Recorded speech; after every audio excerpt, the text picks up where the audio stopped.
Bem-vindo à Bíblia Aberta. Estamos a estudar neste momento a Epístola de Paulo aos Efésios e temos comigo esta manhã Henrique Ceia e eu sou Luís Ferreira. Na Epístola de Paulo aos Efésios, no último episódio, nós podemos ver aquilo que é um resumo do Evangelho. Se nós vimos que Deus já tinha um plano desde antes da fundação do mundo, que Ele nos chamou, Ele nos predestinou à adoção de filhos, Ele nos redimiu, Ele nos resgatou para que nós possamos ser e estar com Ele pela eternidade. Nós vemos este resumo daquilo que foi o Evangelho através desta epístola de Paulo aos Efésios nestes primeiros versículos. E hoje, de uma forma especial, nós vamos ver que através deste poder que nos é deixado do Espírito Santo, com que terminamos o último episódio, e se não teve a oportunidade de ver, pode procurá-lo na nossa rede Novo Tempo na Rádio RCS. Hoje nós passamos a estudar o versículo 15 ao versículo 23 deste primeiro capítulo de Paulo aos Efésios. E neste versículo 15 ele começa por isso, ou devido a isto. E por isso ele dá-nos a continuidade. E ele faz a ligação daquilo que é a essência do Evangelho à Igreja. E vamos ver que através de uma oração muito especial de Paulo, nós vamos poder constatar que este poder que é dado ao cristão, o Espírito Santo, através da essência do Evangelho, daquela que foi a entronização de Cristo, o derramamento do Espírito Santo no Pentecostes, nós vemos que a Igreja, ela tem o poder, através de Cristo, de nos levar à salvação. Por isso, vamos começar por abordar esta parte do livro de Paulo aos Efésios, versículo 15 ao versículo 13, ao versículo 23, onde nós encontramos Paulo, então, a abrir, dando graças a Deus por aquilo que era trazido até ele por Tíquico a Paulo sobre a vida da igreja em Efeso.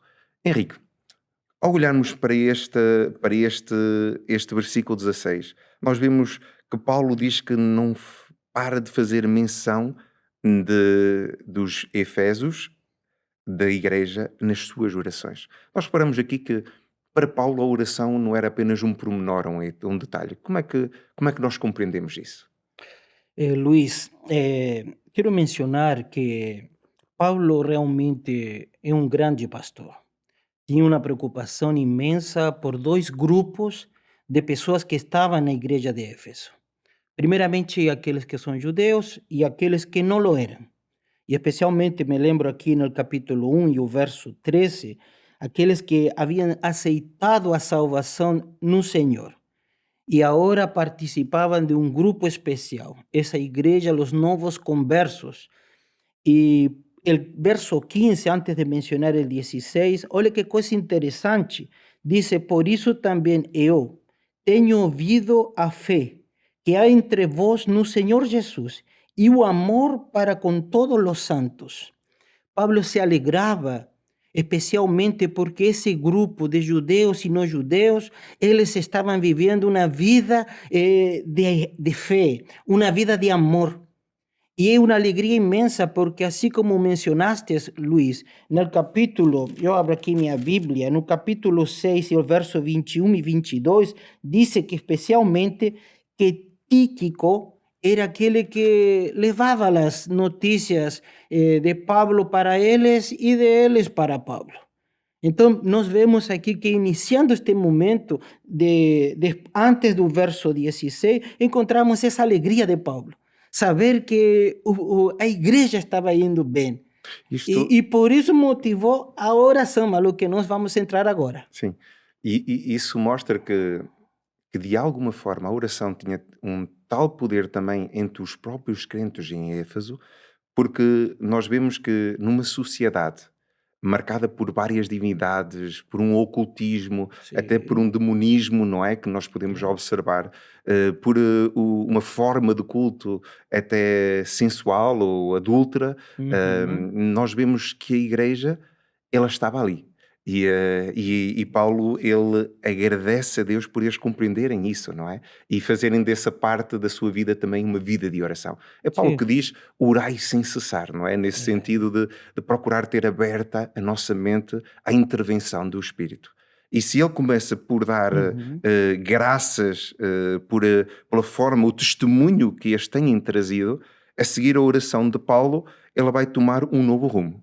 Claro. ¿Por qué es importante mencionar esto? En el verso 16, no ceso de dar gracias por vos, por ese grupo maravilloso, ese grupo que estaba siendo cada día afirmado en la fe. E nos dá a entender uma coisa. A oração, Paulo realmente era um homem de oração.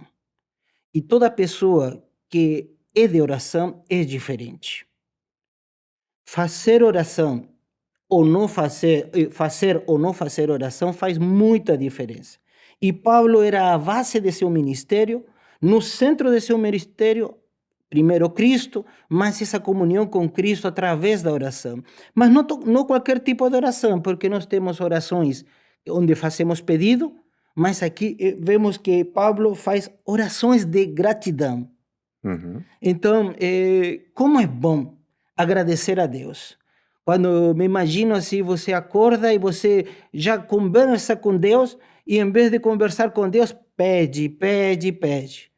Por que não agradecer por abrir os olhos, por ter uma família, por ter, como se diz, vida, saúde, um trabalho? Eu acho que Paulo entendia muito bem isso e ensinava esse grupo que se estava iniciando na fé, primeiramente a ser agradecido a Deus. E como disse também a segunda parte do verso 16, fazendo menção de vós nas minhas orações. Paulo tinha bem claro que nós precisamos orar de forma intercessória. Orar com Deus é importante, por você, pela sua família, mas se nós orarmos pelos outros, eu sei que vai haver um poder tremendo na igreja. Ok, ok. A intercessão, não é? O nós não pensarmos apenas em nós nas orações, mas quem sabe orarmos por um amigo, Uhum. um ente querido que possam estar a passar necessidade. Orar pela própria igreja, não é? Que às vezes Sim, carece da nossa intercessão pelos líderes da igreja. Agora, sim. ao nós olharmos para o versículo 17, nós vamos começar então, Paulo, ele vai detalhar na sua oração alguns pontos importantes. Queres nos falar sobre isso, Sim. Henrique? Olha, eu quero ressaltar aqui 3 pontos que eu anotei. Primeiro é por meio do discernimento dado pelo Espírito. Ok. É um ponto importante a nós mencionar aqui, especialmente no verso 17, Uhum. quando diz para que o Deus de nosso Senhor Jesus Cristo, Pai da glória, vos conceda um espírito de sabedoria e revelação no pleno conhecimento dele. E algo interessante, Luiz, é poder saber que a oração que está es en Efesios 1, del 15 al 23, ela também se amplia no segundo momento de oração de Paulo, que está registrado no capítulo 3, do verso 14 ao 21. Ok. E este aspecto, para nós entender, eu acho assim, Paulo orava, mas tinha um motivo muito claro.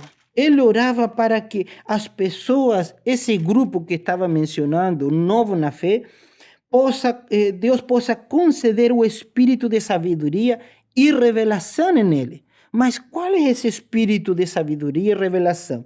É o que ele já amplia no capítulo 3.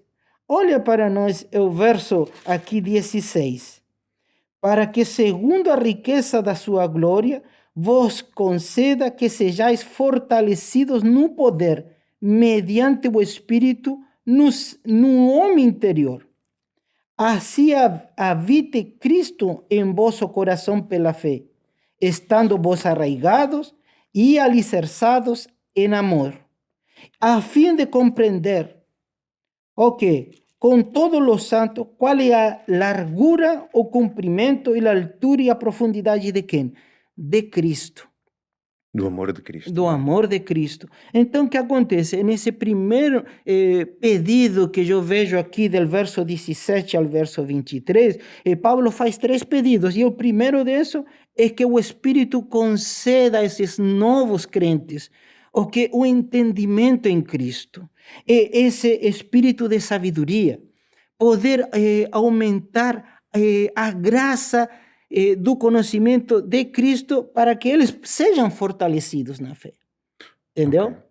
Então, se nós, na nossa vida, queremos ser sábios ou ter um conhecimento mais sábio, se calhar não se encontra tanto num estudo filosófico, ou ele vai se encontrar no estudo ou no encontro com Deus, não é? Este Uhum. espírito que vem da parte de Deus, este espírito de sabedoria.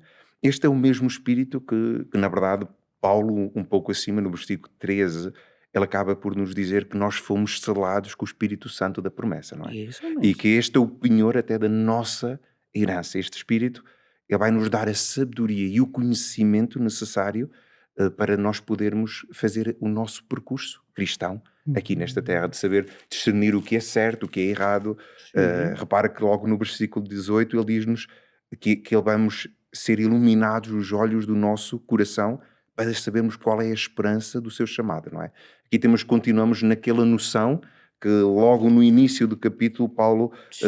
tanto nos fala, desde o versículo 4, não é? Desta eleição, não é? De nós sermos escolhidos, sermos chamados para algo muito especial, para estarmos em Cristo e através Uhum. dele termos a vida eterna. Isso mesmo. Por isso, quando nós entendemos, primeiramente, nosso conhecimento em Cristo, ele é aumentado, nós vamos a passar a entender por que nós fomos chamados. Quando a gente entende esse chamamento, só através desse crescimento em Cristo. Isso quer dizer que é quando nós compreendemos este chamado da parte de Deus, que se calhar nós temos a resposta às perguntas mais profundas do ser humano, ou seja, a razão porque é que eu estou aqui. Qual é o sentido da minha vida?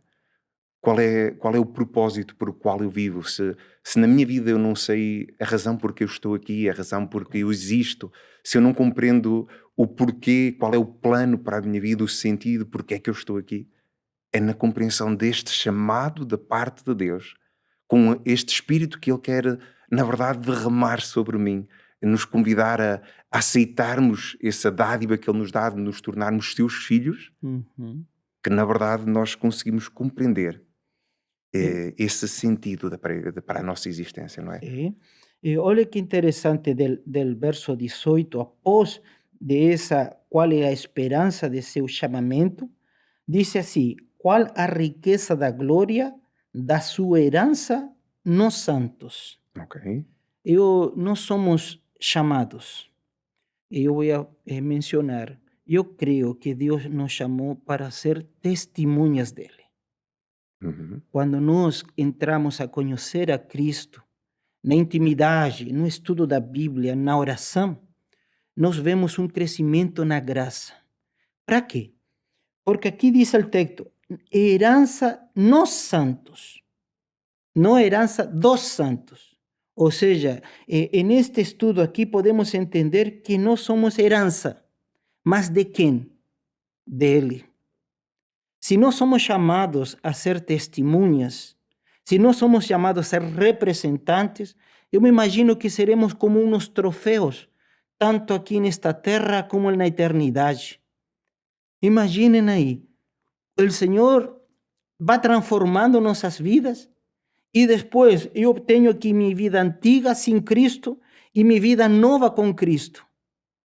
Realmente nós mostraremos para o mundo hoje e pela eternidade que fomos salvos e transformados por esse amor, por essa graça que não era merecida, mas que Deus nos está dando de forma gratuita através de Cristo Jesus. É verdade. Quando nós olhamos aqui para esta palavra nos santos, não é? Culturalmente até podemos compreender que se possa estar a referir a alguma elite especial de pessoas que às vezes até são colocadas em estátuas ou são adoradas de alguma forma.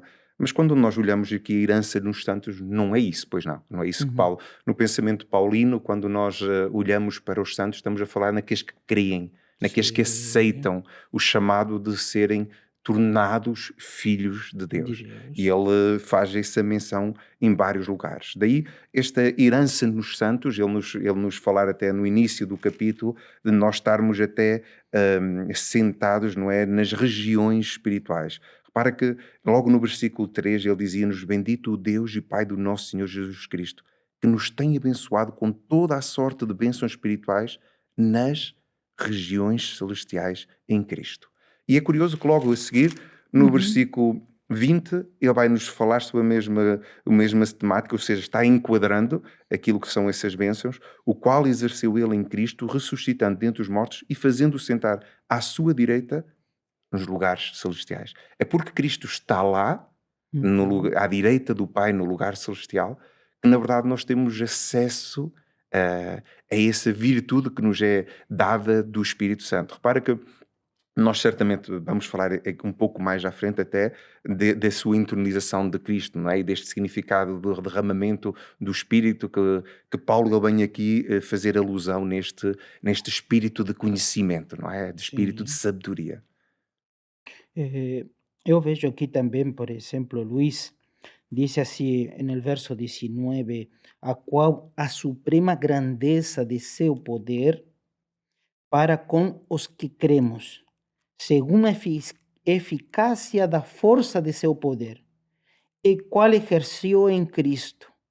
E nós entendemos aqui esse poder. Qual é esse poder que foi exercido na vida de Cristo?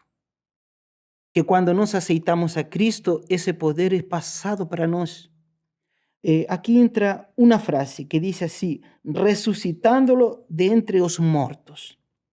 Esse mesmo poder que foi dado a Cristo e quando ele foi ressuscitado, me imagino assim, é dado também a nós e a sua igreja, quando lo que vamos a ver mais para frente. Uhum. Eu quero mencionar-te, Luís, que uns meses atrás passei a perda de meu pai. E muitas pessoas me perguntaram, olha, seu pai veio a descansar, meus pêsames, meus consolos, etc. Mas por que você está diferente? Eu falei assim, é porque eu tenho uma esperança em meu coração. Se Cristo morreu y resucitó, a Biblia dice que Él traerá a los que descansan en Él nuevamente a vida. Y en ese momento en que yo perdí meu pai, veio um momento de tristeza, eu vou te falar assim, eu passei um dia assim, que não acreditava que meu pai havia descansado, havia morto. Mas depois, orando e pedindo forças ao Senhor, acredito que esta palavra tocou meu coração e me fez lembrar que se Cristo morreu e ressuscitou, Ele também traerá a los que descansan en Ele. Então eu fiquei feliz nesse momento. E depois eu fui à igreja e depois estuve com um grupo de amigos e me diziam, mas olha, seu pai faleceu uns dias atrás, mas você parece que está alegre. Eu falei assim, é a esperança que eu tenho em Cristo. Esse poder que ressuscitou, que esteve com Cristo, estará também com os que creem en Ele. E assim como os que descansam voltarão a nascer, eu tenho certeza que meu pai novamente lo vou a ver. Amém. Sabes que a ressurreição de Cristo acaba por ser a base de todo o cristianismo. Se Jesus não tivesse ressuscitado, ele seria apenas mais um homem comum. Muitos tentaram passar-se por Messias, mas apenas Jesus ele ressuscitou. Daí nós olharmos e temos essa esperança. Agora, eh, é curioso a forma como estas promessas elas consolam o nosso coração, Henrique. Sim. É na verdade quando nós olhamos para a palavra de Deus e conseguimos desmistificar aquilo que a cultura nos incute, os medos relativamente à morte, ao futuro, ao estado daqueles que partiram, se estão a sofrer, se estão a passar dificuldades, se estão em algum lugar que não deveria ou que nós não gostaríamos que estivessem, na verdade, a Bíblia mostra-nos que eles estão a dormir e que Sim. há uma promessa de que Uhum. assim que um dia Jesus ele voltar, eles se vão erguer novamente. E Sim. este sono da morte, não é? Como nos apresenta Jesus em João, capítulo 11, quando nos fala da ressurreição de Lázaro, o próprio Jesus chama a morte como um sono. É, na verdade, nós fecharmos os nossos olhos à noite e quando acordamos nós não demos conta do que se passou nas horas que dormimos. E aquele que dorme, o teu pai, neste caso, ele adormeceu e o próximo abrir de olhos será na frente de Jesus. Neste instante ele não sente, ele não ouve, ele não sofre, ele não louva, ele apenas descansa. Daí Jesus, a Bíblia diz-nos mais tarde, através do Apocalipse, bem-aventurados aqueles que morrem no Senhor, porque Uhum. descansam das suas obras. É curioso que quando nós olhamos, Henrique, para este poder, não é? Este poder, porque é muito curioso esta ligação do versículo 19 e do versículo Sí, 20, porque diz-nos que a suprema grandeza do seu poder para com os que queremos. Quer dizer que ele associa os santos, que fala acima, àqueles que creem. Mas sí, ao mesmo tempo diz-nos, segundo a eficácia da força do seu poder. E dar-nos a demonstração deste poder em duas fases diferentes. Ele sí, mostra-nos, ressuscitando dentre os mortos, mostra-nos sí, esse poder que Deus tem para ressuscitar e trazer à vida o próprio Jesus, não é? sí. E ao mesmo tempo fazendo sentar à sua direita nos lugares celestiais. Isto é algo que vamos abordar de seguida, mas eu queria aqui realçar de uma forma muito profunda que este poder que Jesus ele demonstrou para, ou antes que Deus demonstrou para ressuscitar Jesus, este poder que Deus exerceu para criar o universo, o nosso mundo, todos os seres celestiais, todas as criaturas, ele está na verdade à disposição da sua igreja e de Uhum. cada um dos crentes, como nos mostra aqui Efésios. Sí. Y esa entronização é para nós também, como dice aí o verso 20, fazendo sentar à direita nos lugares celestiais. Eu gosto de ressaltar isso porque não só ele viveu conosco, sino também morreu, ressuscitou e agora onde ele está? Aí está a resposta. Está à direita do Pai. Quem está à direita de Deus? Quando vemos, em um caso, assim como um exemplo, um rei, à direita do rei fica aquele que é, como se diz, sucessor. Ou seja, ou também o rei e o príncipe, O mais o importante. mais importante. E Deus, ele, aqui nós vemos que Jesus, quando morreu, ressuscitou e agora está onde? Ao lado do Pai. E aqui por isso entendemos o verso 21, que está acima de todo o quê? Principado, potestade, poder e domínio, e de todo nome que se possa referir não só no presente século, mas também no vindouro. Henrique, eu tenho aqui uma citação de um Sim, livro que eu achei muito interessante, que descreve um pouco aquilo que foi esse momento de internalização. Posso partilhar pode. contigo? Ela está no livro Desejado de Todas as Nações, na página 764.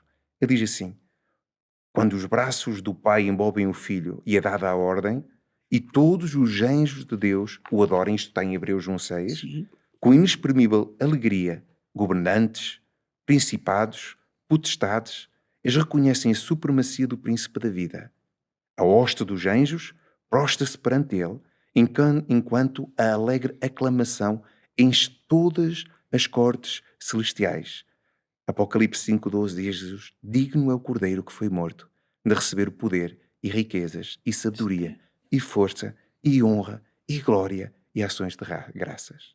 Amém. Cânticos de triunfo misturam-se com a música das harpas angélicas, até que o céu parece transbordar de júbilo e louvor. O amor venceu, achou-se o perdido. O céu ressoa com atissonantes cantos que proclamam ao que está sentado sobre o trono e ao Cordeiro sejam dadas ações de graças e honra e glória e poder para todo o sempre. Apocalipse 5,13. Curioso, achei Amém. muito interessante esta intronização. Quando na verdade, Jesus chega ao pé do Pai, o Pai o receber e o colocar logo sobre todo o nome, para que todas as aclamações elas sejam a Jesus. E é curioso que aqui estamos a falar no contexto quando Paulo ele transmite isto para os Efésios. Ele na verdade está a falar num contexto onde eram evocados várias divindades, eram evocados Sí, vários espíritos, até vários deuses, naquele sentido de, nas suas fórmulas ou nas suas receitas para comandarem os espíritos ou tentarem governar alguma situação. E Paulo diz, não, esqueçam, acima de tudo isso está Jesus, acima de todo o principado, de toda a potestade, de todo o poder, de todo o domínio e de todo o nome que se possa referir. Quer dizer que perante Jesus, nada disto tem poder. Jesus é sobre todos, em todo o tempo, acima de para tudo. todo o sempre. E é curioso que é exatamente neste momento de entronização que nós vemos também aqui o cumprimento da promessa de Jesus de enviar sobre a sua igreja o Paracletos ou o Consolador, o Espírito Santo. E nós vemos que é neste momento que assim que Jesus ele é entronizado, vem o Pentecostes e o Espírito derrama-se, não sobre um cristão, mas sobre aquilo que era a sua igreja na altura. Isso. É importante também nos enfatizar que esse poder está à disposição. Ele é a cabeça, nós somos o corpo.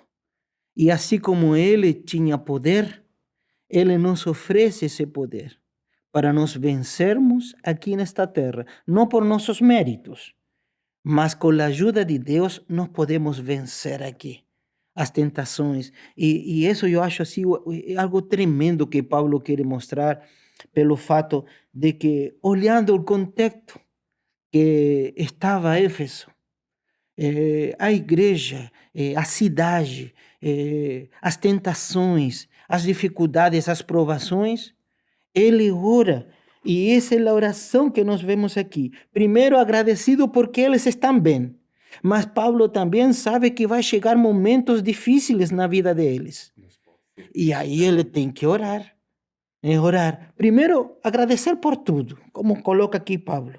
Mas depois ele ora assim, de forma intencional, por coisas que Paulo acredita que são essenciais.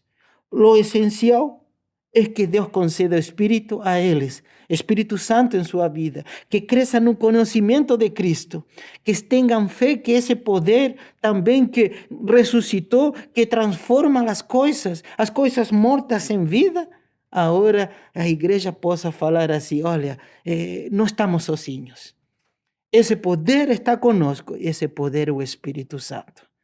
A igreja não caminha sozinha. A igreja caminha junto com Deus Espírito Santo nesta terra. É muito impressionante, Luís. É interessante essa ligação que imediatamente Paulo, na sua oração, e intencionalmente ele faz em relação à igreja. Quer dizer que quando Deus nos fala do Evangelho, ele nos mostra o seu plano de salvação feito desde a eternidade, antes do tempo. Paulo, na verdade, vem-nos aqui trazer um contexto muito especial e mostrar-nos que no plano de Deus para a salvação do ser humano estava a igreja. E é isso que nós vamos ver no versículo 22 e 23, que Sim. nos vai dizer: E ele pôs todas as coisas debaixo dos pés, para ser o cabeça sobre todas as coisas, e o deu a quem? A À igreja. igreja, a qual é o seu corpo, a plenitude daquele que a tudo enche em todas as coisas. Quer dizer que este poder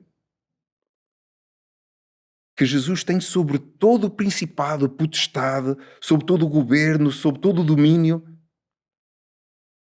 Deus faz algo incrível. Deus não o dá a um ser humano. Deus dá-o à sua igreja.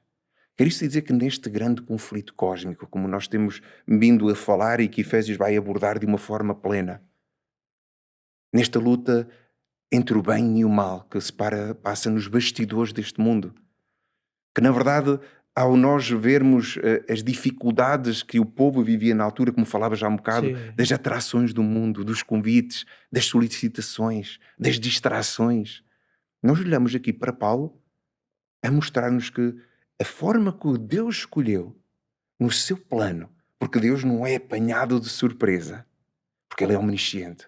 A forma como Deus escolheu ajudar o ser humano no seu percurso para a salvação, que ele lhe traz através do Evangelho, ele foi a sua igreja. E ele diz-nos que é à sua igreja a quem ele deu todo este poder.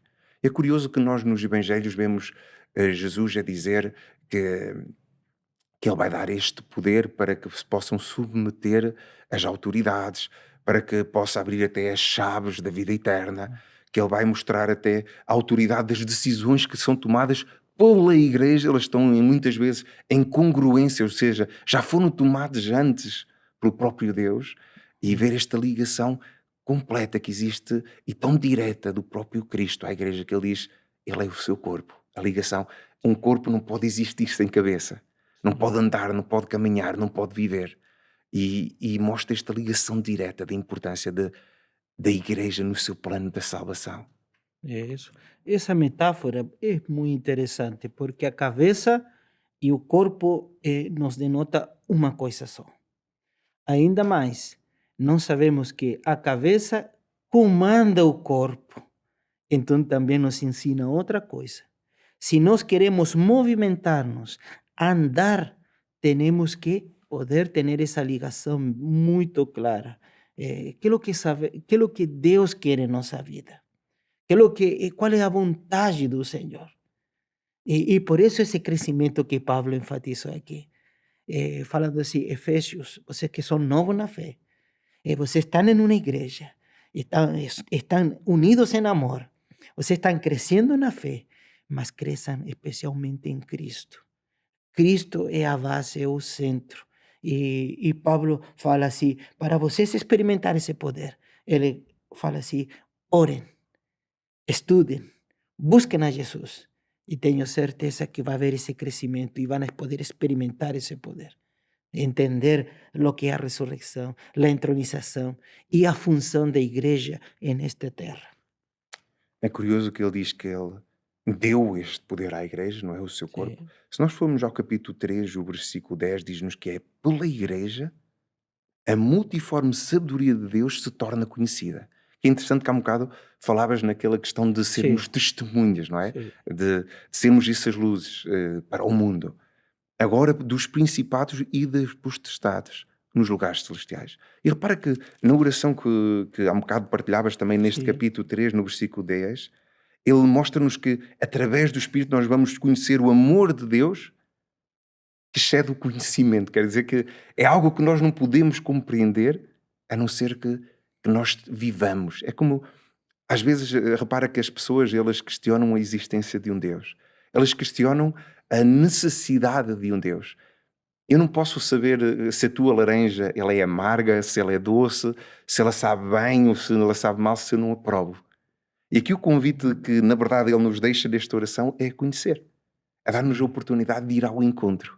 Porque este amor de Cristo, repara que ele termina assim, a ele seja a glória, no versículo 21. 21. Aonde? Na igreja Igreja. e em Cristo Jesus, por todas as gerações, para todo o sempre. Amém. Amém. Eu acho que isto é muito importante.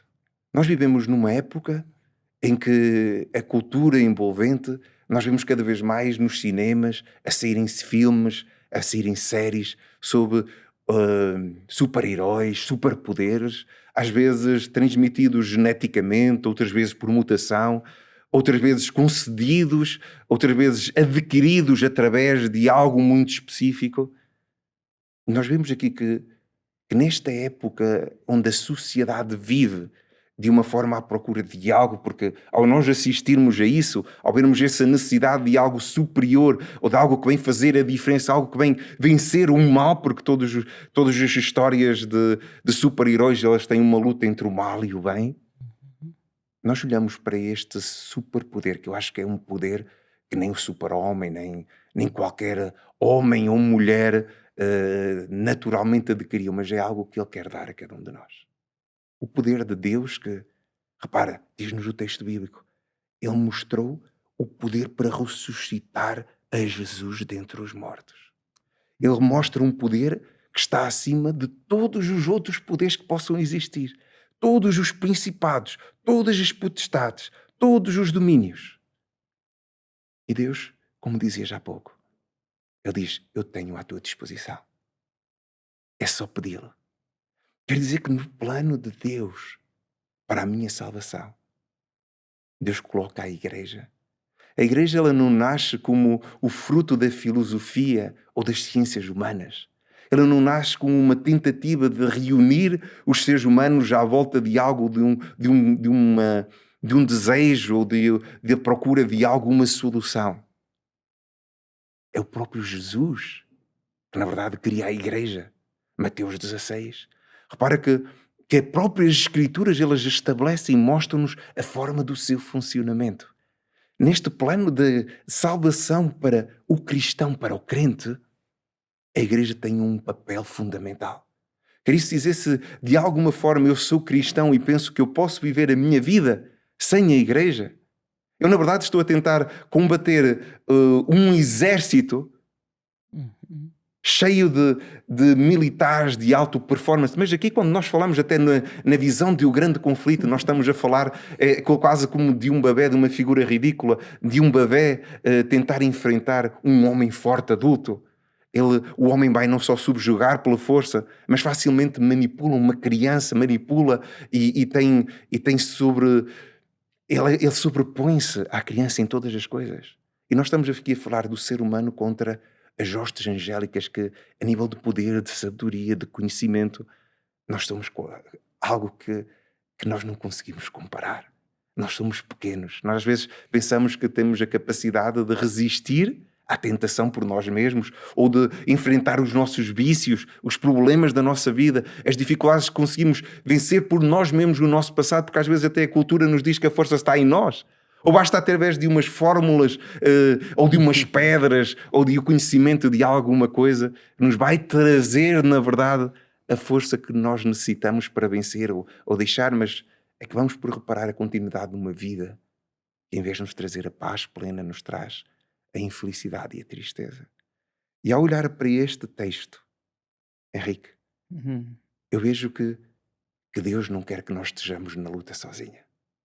Por nós mesmos, nós não vamos ter qualquer poder para vencer as hostes do mal. Daí ele dizer, olha, tu não precisas de ser um soldado único contra um exército. Tu tens a minha igreja. Tu tens o meu corpo. Junta-te ao exército.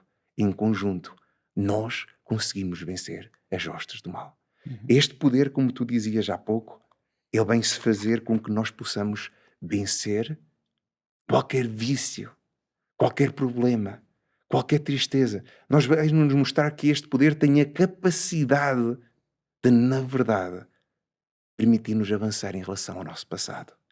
Se houve algum trauma do passado, algum abuso, alguma ação que tenha nos traumatizado de tal forma, nos tenha bloqueado, nos tenha deixado prisioneiros na nossa mente, no nosso corpo, às vezes até nos deixado profundamente deprimidos. Aqui diz-nos que esse poder está ao nosso alcance. Que basta ir a Cristo, pedir a sua ajuda. Basta procurar, na verdade, a sua igreja e juntar-nos a um local onde os adoradores todos em conjunto buscam a presença de Deus. E é daqui, há um bocado falavas sobre essa oração de intercessão de uns pelos outros. Sim. É Jesus que diz, onde estiverem 2 ou 3 reunidos no meu nome, eu estou no Estar seu em meio. É verdade. E, e o verso 17 do capítulo 3 de Efésios diz: por isso é assim, habite Cristo no vosso coração pela fé. Estejamos arraigados, firmes, no amor. E esse amor, inclusive, é conhecer o que Cristo fez por nós. Me imagino que essa igreja, uma igreja diferente, uma igreja abençoada, é a igreja que procura Deus, que entende que a cabeça é Ele, que somos guiados e temos um pastor por todos os pastores. Temos um líder por cima de todo líder, que aquele se chama Jesus Cristo.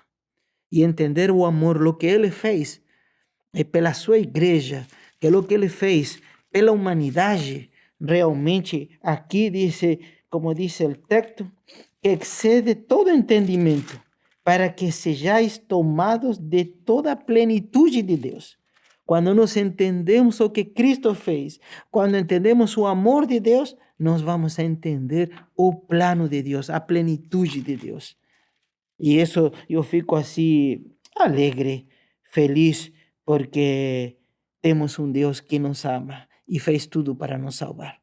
E o meio é a igreja, assim como você estava mencionando, Luiz. Para que a igreja acaba por ser uma, até o lugar predileto da ação do inimigo.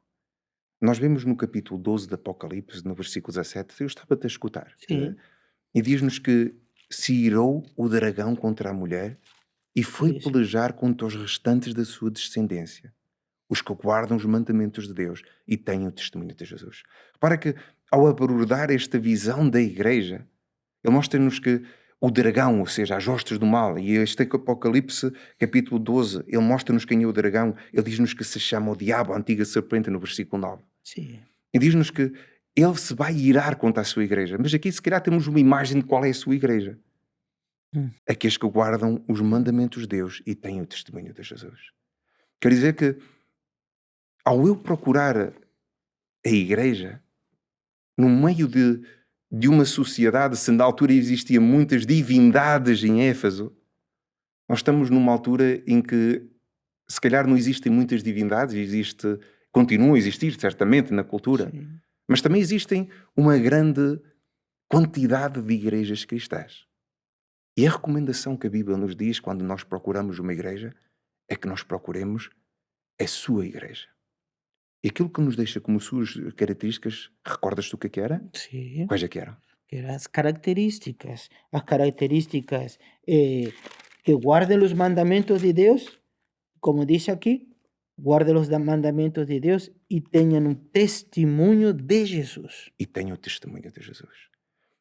É neste sentido, na sua igreja, como tu dizes há um bocado, essa igreja que está conectada a Jesus, que o coloca sobre todas as coisas, que nós encontramos o poder de Deus, a plenitude do Espírito para vencer as hostes do mal. Nesta sociedade, para terminarmos, nesta sociedade onde nós vemos esta grande quantidade de desafios que já existiam na igreja de Éfeso, na altura, uma quantidade de solicitações pelo mundo, uma quantidade de atrações, uma quantidade até de divindades e de formas de adoração, nós somos convidados a procurar a sua igreja. Somos convidados, na verdade, a olhar para este convite que ele nos faz de aceitarmos o Evangelho, a missão de Deus para a nossa salvação. Essa redenção que ele tem para conosco. Essa compra que ele fez através da sua vida. Um amor extraordinário. Mas o plano de Deus não termina aí, na salvação que ele nos oferece através da cruz. O plano de Deus para que na minha vida eu consiga viver verdadeiramente e plenamente, ele passa por eu me juntar à sua igreja, onde eu não vou estar a lutar só, onde eu vou estar a lutar com os meus irmãos, os meus amigos, os meus companheiros de jornada, neste percurso para a salvação. Por isso, vamos para a semana dar a continuidade deste estudo do livro de Efésios. Não perca e junte-se a nós na rádio RCS e na Novo Tempo.